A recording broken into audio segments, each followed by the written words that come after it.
देखो समझेंगे कार्बन प्रतिरोध तथा उनके वर्ण कोड क्या होते हैं, वर्ण कोड क्या होते हैं। तो कार्बन प्रतिरोध क्या होते हैं, देखो प्रतिरोधों को दो भागों में डिवाइड किया गया है। एक होता है तार आबद्ध प्रतिरोध। तार आबद्ध प्रतिरोध क्या होता है कि उसको तार को लपेट के बनाया जाता है। और कार्बन कोड क्या होता है कि आप लोगों ने इसको कार्बन कोड को देखा होगा, आपको स्क्रीन में दिख भी रहा है, इधर भी दिख रहा है, उधर साइड में भी दिख रहा है। तो इसमें क्या होती हैं, 3 कलर की पट्टियां होती हैं और ये बहुत छोटे छोटे होते हैं, बहुत स्मॉल स्मॉल होते हैं। जितने भी इलेक्ट्रॉनिक गैजेट होते हैं उनमें सब में ये लगा होता है। कभी आप टीवी में देखा होगा तो उसमें रंगीन होते हैं और अलग अलग उनके में क्या होती हैं, पट्टियां बनी होती हैं, ठीक है, बेलनाकार होते हैं ये। तो कार्बन कोड में क्या होता है कि ये क्या होता है कि इसको ये बहुत ही सूक्ष्म होते हैं, ठीक है, आसानी से सुविधाजनक एक जगह से दूसरी जगह लिए जा सकते हैं। और इनकी क्या होती है, प्रतिरोधकता जो होती है, ये सस्ते और आकार में काफ़ी छोटे होते हैं, इसलिए इनका उपयोग ज़्यादा किया जाता है। एक तो सस्ते भी होते हैं और आकार में छोटे भी होते हैं। इनमें क्या होता है कि जो प्रथम 2 पट्टियाँ, इसमें 4 पट्टियाँ होती हैं विभिन्न कलरों की, 2 विभिन्न रंगों की 4 पट्टियाँ होती हैं। पहले जो 2 रंग होते हैं, प्रथम 2 रंग होते हैं, वो क्या करते हैं, प्रथम 2 सार्थक अंकों को बताते हैं। पहली पट्टी और दूसरी पट्टी प्रथम 2 सार्थक अंकों को बताती है, ठीक है। और जो तीसरी पट्टी होती है वो 10 की घात के रूप में बताती है, व्यक्त करती है। जबकि ये चौथी पट्टी जो डी होती है, ये क्या बताती है, सहनशीलता को बताती है या विश्वसनीयता को बताती है, कितने % क्या है सहनशीलता इसकी है। तो वही आपसे कह रहा है कि कार्बन कोड जो होता है, उच्च परिसर में प्रयोग होने वाले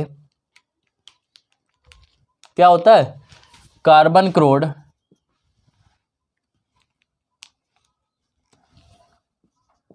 कार्बन प्रतिरोध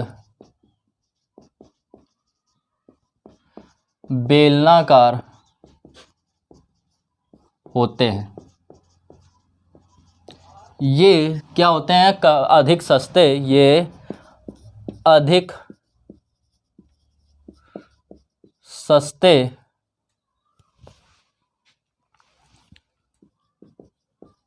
व आकार में छोटे होते हैं। इस कारण क्या होते हैं, कार्बन प्रतिरोध बेलनाकार होते हैं, ये अधिक सस्ते व आकार में छोटे होते हैं। इस कारण इलेक्ट्रॉनिक जो परिपथ होते हैं, इलेक्ट्रॉनिक उपकरणों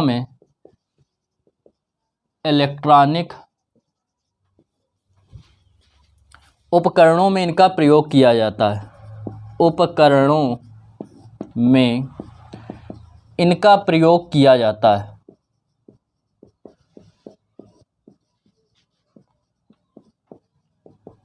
इनका प्रयोग करते हैं, इलेक्ट्रॉनिक उपकरणों में इनका क्या किया जाता है, प्रयोग किया जाता है। अब देखो इनको कोड से, कलर के कोड की काउंटिंग क्यों करते हैं, क्योंकि ये बहुत छोटे होते हैं। अब जैसे इतना छोटा हो गया, इस निप के बराबर इतना छोटा सा, अब इसमें आपको लिखना क्या होगा, संभव नहीं होगा, इसलिए इसमें क्या की जाती है, प्लेटें बना दी जाती हैं कलर की, ठीक है, जिसके आधार पर हम बता सकते हैं कि इसकी जो क्या है, इसकी प्रतिरोधकता है, अब इसका प्रतिरोध कितना है। इसमें क्या होते हैं कि विभिन्न कलर की 4 पट्टियां होती हैं, लिखेंगे इसमें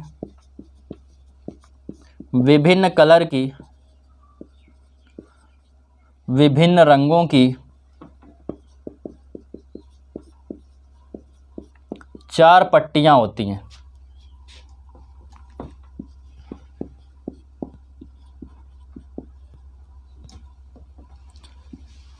चार पट्टियां होती हैं। पहली जो पट्टियां होती हैं, पहली 2 पट्टियां सार्थक अंकों को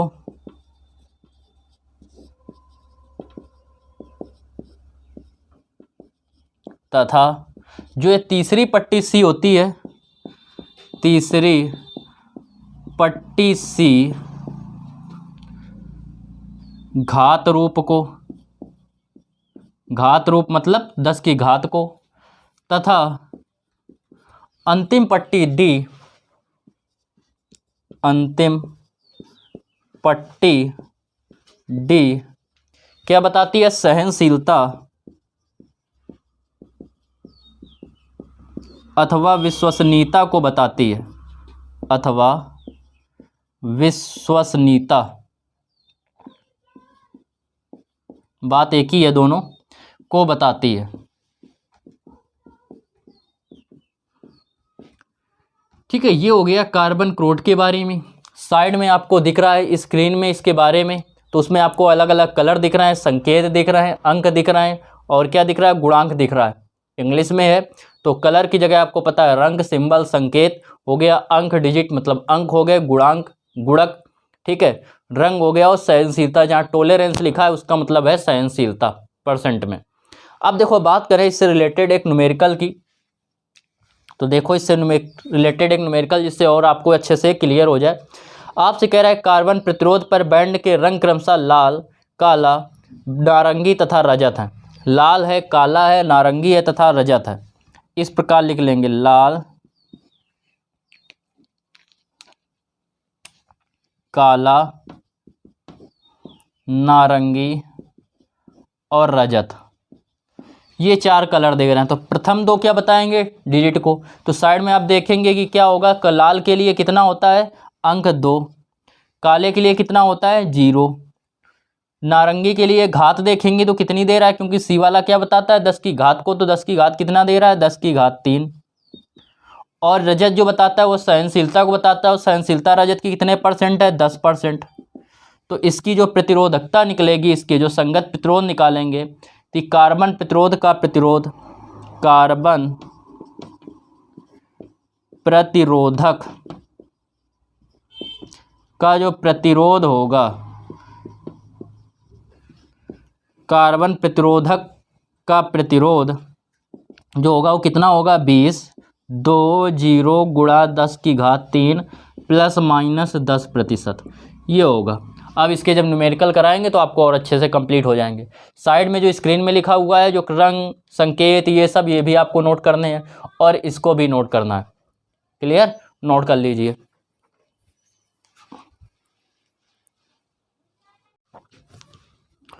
हेडिंग डालेंगे वैद्युत ऊर्जा। वैद्युत ऊर्जा क्या है, तो होता क्या है, किसी परिपथ में आवेश को प्रवाहित होने में क्या होगा, ऊर्जा व्यय होगी। क्या होगा, कुछ कार्य करना पड़ेगा, या जो ऊर्जा व्यय होती है उसी को क्या बोलते हैं, वैद्युत ऊर्जा बोलते हैं। किसी परिपथ में आवेश के व्यय होने में जो ऊर्जा खर्च होती है, ठीक है, जो कार्य किया जाता है उसी को क्या बोलते हैं, वैद्युत ऊर्जा कहते हैं। ठीक है, किसी परिपथ में आवेश को क्या करना पड़ेगा, प्रवाहित होगा, तभी तो वैद्युत धारा बनेगी। जब किसी चालक में आवेश को प्रवाहित किया जाता है तो उसे कुछ कार्य करना पड़ता है, ये कार्य ही क्या कहलाता है, वैद्युत ऊर्जा कहलाता है। तो लिखेंगे किसी वैद्युत परिपथ में, किसी वैद्युत परिपथ में आवेश को प्रवाहित करने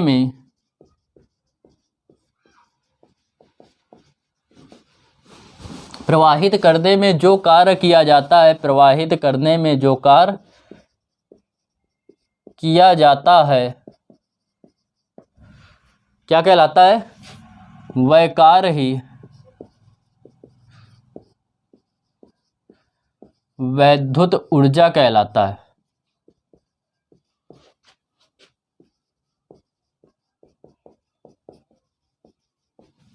क्लियर, ये कार्य क्या कहलाता है, वैद्युत ऊर्जा कहलाता है। अब बात करें कि इसकी क्या होगा, यदि स्मॉल q कूलाम आवेश को v वोल्ट विभवांतर पर v वोल्ट विभवांतर पर तार में एक सिरे से दूसरे सिरे तक ले जाया जाए, लिखेंगे माना स्मॉल q कूलाम आवेश को v वोल्ट विभवांतर में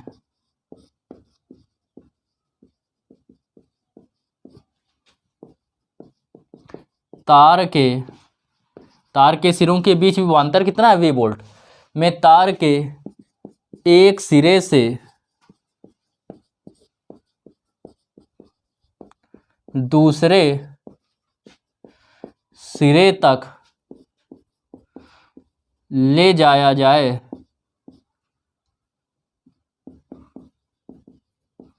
तो सेल द्वारा क्या होगी, सेल द्वारा दी गई ऊर्जा, दी गई वैद्युत ऊर्जा,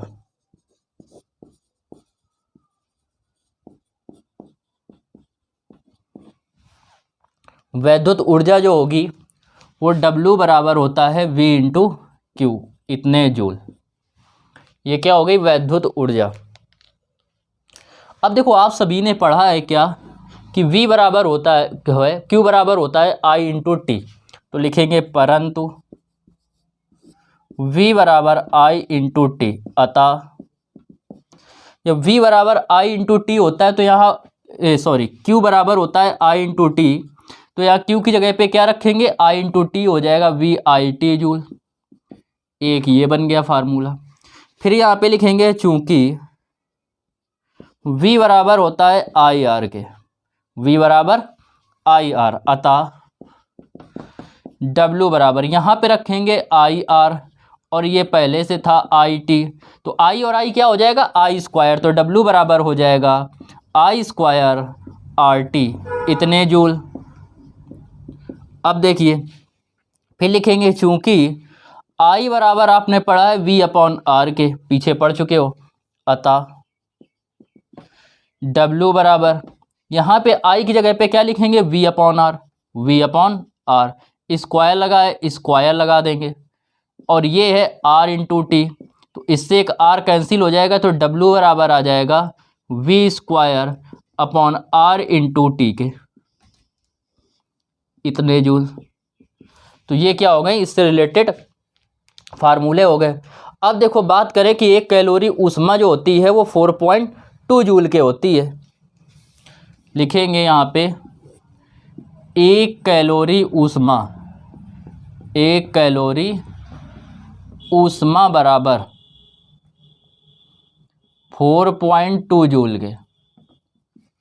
तो इनको हम केस में बदलेंगे, ऊष्मा में बदलेंगे, तो लिखेंगे T सेकेंड में तार में उत्पन्न ऊष्मा, अतः T सेकेंड में तार में उत्पन्न ऊष्मा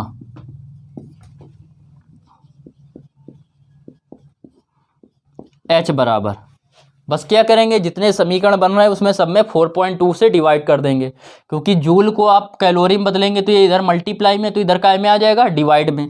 तो लिखेंगे VQ अपॉन 4.2 कैलोरी,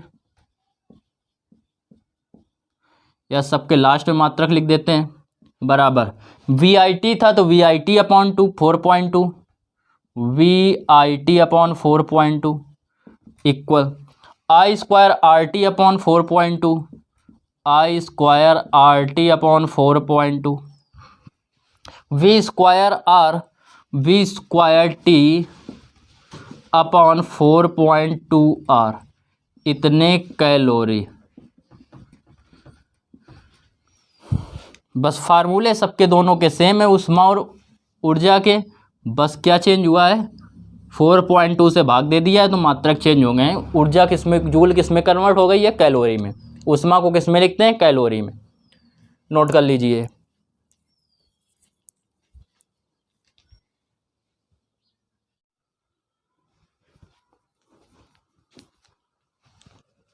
देखो लिखेंगे वैद्युत शक्ति अथवा सामर्थ्य को समझेंगे कि वैद्युत शक्ति अथवा सामर्थ्य क्या होता है। तो देखो समझो कि वैद्युत शक्ति बराबर जो होता है, वैद्युत शक्ति P बराबर होता है W अपॉन टी। टी का मतलब होता है दर। तो क्या हो गया, किसी वैद्युत परिपथ में ऊर्जा, ये कार्य क्या होता है, ऊर्जा होता है, तो ऊर्जा के व्यय होने की दर को क्या कहते हैं, शक्ति अथवा सामर्थ्य कहते हैं। ध्यान समझना, भी एक और परिभाषा बता रहे हैं। तो क्या होता है, किसी वैद्युत परिपथ में ऊर्जा के व्यय होने की दर को शक्ति अथवा सामर्थ्य कहते हैं। किसी वैद्युत परिपथ में ऊर्जा के व्यय होने की दर को शक्ति अथवा सामर्थ्य कहते हैं। क्लियर। दूसरी परिभाषा, तो पहले तो इसको लिख लो, किसी वैद्युत परिपथ में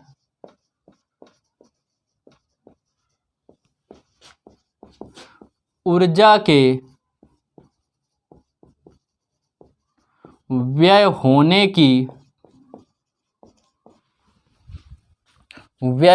की दर को शक्ति अथवा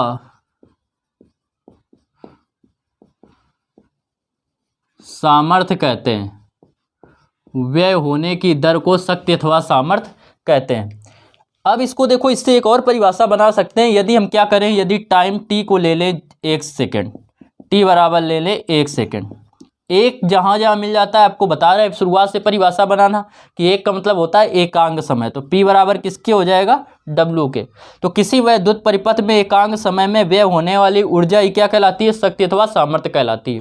किसी वैद्युत परिपथ में एकांक समय में व्यय होने वाली ऊर्जा ही शक्ति अथवा सामर्थ्य कहलाती है। तो लिखेंगे अथवा करके दूसरी परिभाषा, अथवा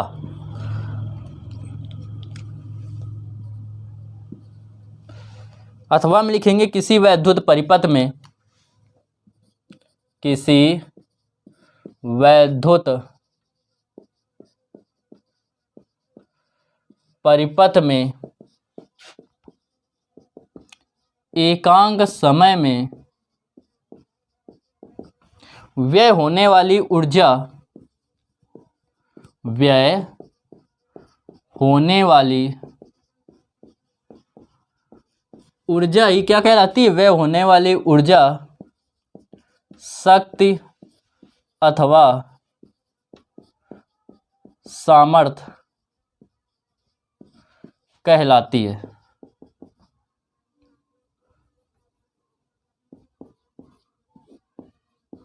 किसकी बात हो गई, शक्ति अथवा सामर्थ्य की। यह बात हो गई कि क्या कहते हैं इसे, शक्ति अथवा सामर्थ्य कहते हैं। अब इसके बाद देखो बात की जाए इसे काहे से प्रदर्शित करते हैं, तो इसे P से प्रदर्शित करते हैं, P से प्रदर्शित करते हैं। इसे P से प्रदर्शित किया जाता है। अब देखो समझो, लिखेंगे माना स्मॉल t समय में परिपथ में व्यय होने वाली ऊर्जा, व्यय होने वाली ऊर्जा कैपिटल W हो, तब वैद्युत शक्ति P बराबर W/T के। P बराबर क्या हो जाएगा, W/T के। ये बन गया फार्मूला। मात्रक की इसके बात करें तो आपको दिख रहा है कि ऊपर है W, नीचे है T। W मतलब कार्य या ऊर्जा, और कार्य या ऊर्जा का मात्रक होता है जूल। समय का मात्रक होता है सेकंड, तो इसका मात्रक हो जाएगा जूल प्रति सेकंड। और अथवा इसका एक SI अपना मात्रक होता है, वो क्या होता है, वाट। तो अथवा क्या हो जाएगा, वाट। ये इसका एक मात्रक हो गया, जूल प्रति सेकंड अथवा वाट होता है। इसके बाद देखो बात करें, चूंकि आपने W बराबर पढ़ा है V इंटू क्यू पढ़ा है, W बराबर क्या पढ़ा है, V इंटू क्यू। अतः जो P बराबर होगा, W की जगह रख देंगे V इंटू क्यू, नीचे दे रहा है T, तो एक ये फार्मूला बन गया, इतने वाट। इसके बाद बात करें तो चूंकि Q बराबर पड़ा है I इंटू टी के, अतः जब Q बराबर पड़ा है I इंटू टी के, तो यहाँ पे वैल्यू रखेंगे P की जगह I इंटू टी, तो हो जाएगा VIT। और नीचे दे रहा है T, तो T से T कट गया, तो P बराबर आएगा VI, इतने वाट। ये हो गया। इसके बाद देखो आपने पढ़ा है, चूंकि I बराबर पढ़ा है V/R के, I बराबर क्या पढ़ा है, V/R।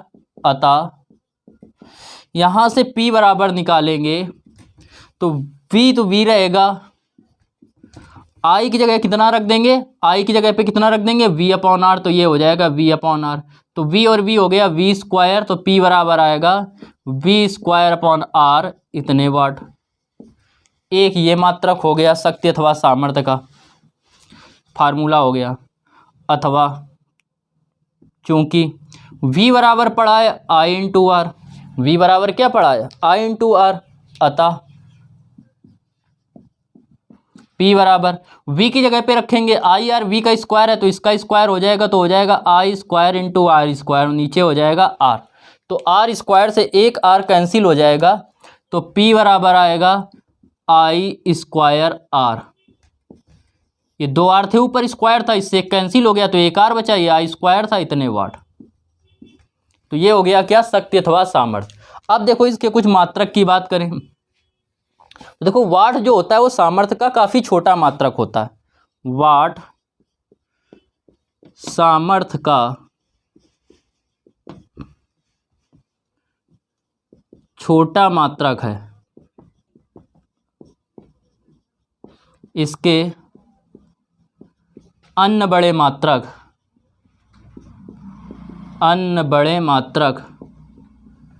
क्या होते हैं, किलोवाट और मेगावाट होते हैं। 1 किलोवाट 10⁻³ वाट और 1 मेगावाट बराबर 10⁻6 वाट। ये हो गया 1 किलोवाट बराबर 10⁻³ वाट और 1 मेगावाट बराबर 10⁻6 वाट।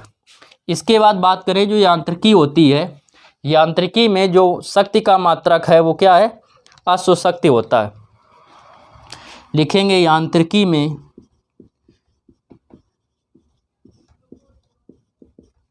शक्ति का मात्रक या सामर्थ्य का मात्रक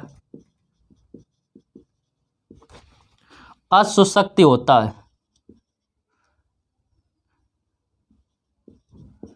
अश्व शक्ति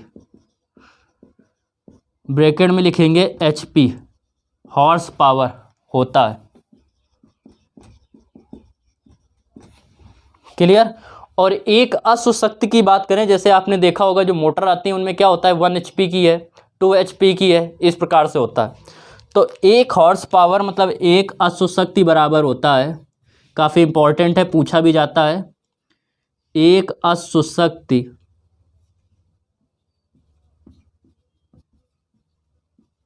बराबर 746 वाट। एक अश्व शक्ति बराबर कितने के होता है, 746 वाट के होता है। ये हो गया, तो इसको नोट कर लीजिए, आपकी शक्ति अथवा सामर्थ्य हो गई।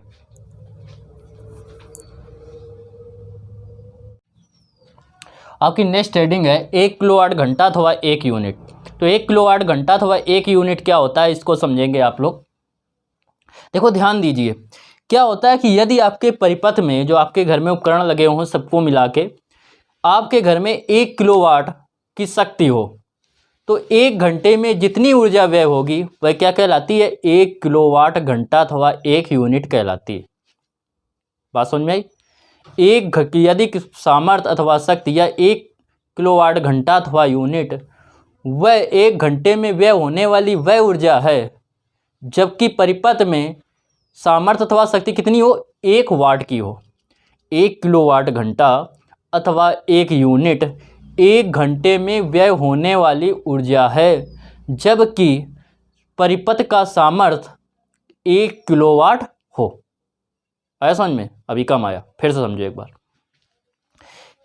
किसी 1 किलोवाट घंटा अथवा 1 यूनिट 1 घंटे में व्यय होने वाली ऊर्जा है, जबकि परिपथ का सामर्थ्य 1 किलोवाट हो। मतलब यदि परिपथ का सामर्थ्य 1 किलोवाट है तो उस परिपथ में 1 घंटे में जितनी ऊर्जा व्यय होगी वही क्या कहलाती है, 1 किलोवाट घंटा अथवा 1 यूनिट कहलाती है। समझेंगे, देखो क्या होगा, 1 किलोवाट घंटा अथवा 1 यूनिट 1 किलोवाट घंटा अथवा 1 यूनिट परिपथ में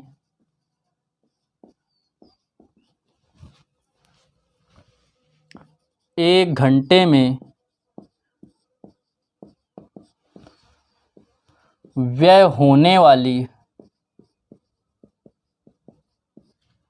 1 घंटे 1 किलोवाट घंटा अथवा 1 यूनिट परिपथ में व्यय होने वाली ऊर्जा है, जबकि परिपथ का सामर्थ्य परिपथ का सामर्थ्य 1 किलोवाट हो, परिपथ का सामर्थ्य 1 किलोवाट हो।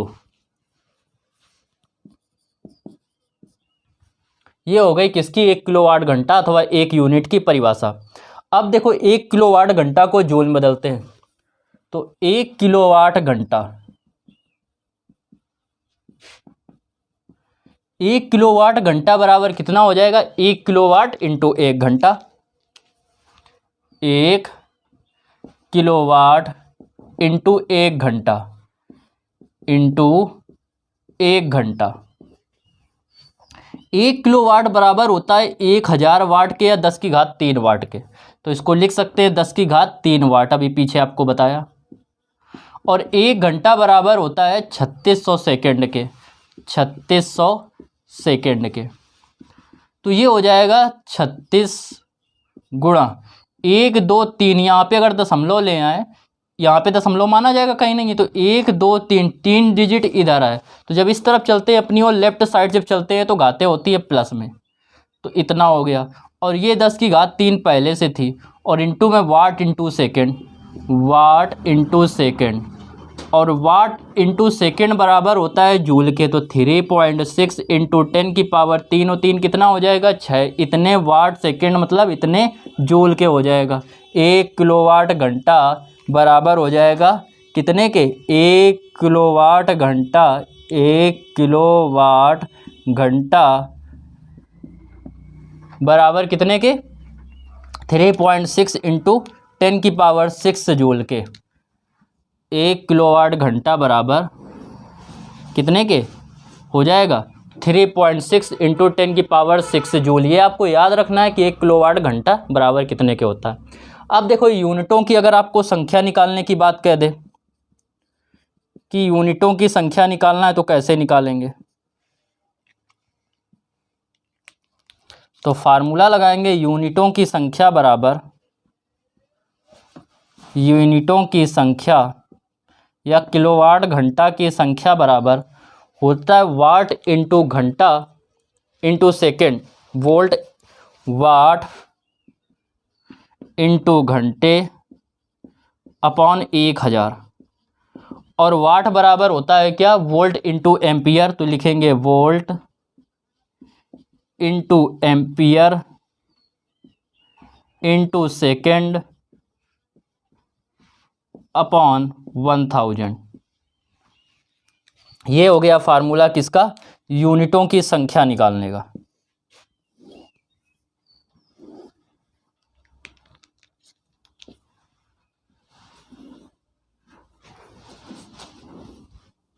ये हो गया फार्मूला यूनिटों की संख्या निकालने का। तो ये किलोवाट घंटा अथवा एक यूनिट को समझा, और ये क्या हो गया, यूनिटों की संख्या की बात हो गई, कैसे निकालेंगे। क्लियर। तो आपका जो ये चैप्टर था वैद्युत धारा वो पूरा कंप्लीट होता है। ठीक है। अब इसमें वैद्युत धारा में जो आगे आपकी कुछ किताबों में दिया गया है तो उसमें आप पढ़ेंगे क्या, अगले टॉपिक में विद्युत वाहक बल क्या होता है, वैद्युत टर्मिनल विभवांतर क्या होता है, इन सब के बारे में आप लोगों को पढ़ाया जाएगा।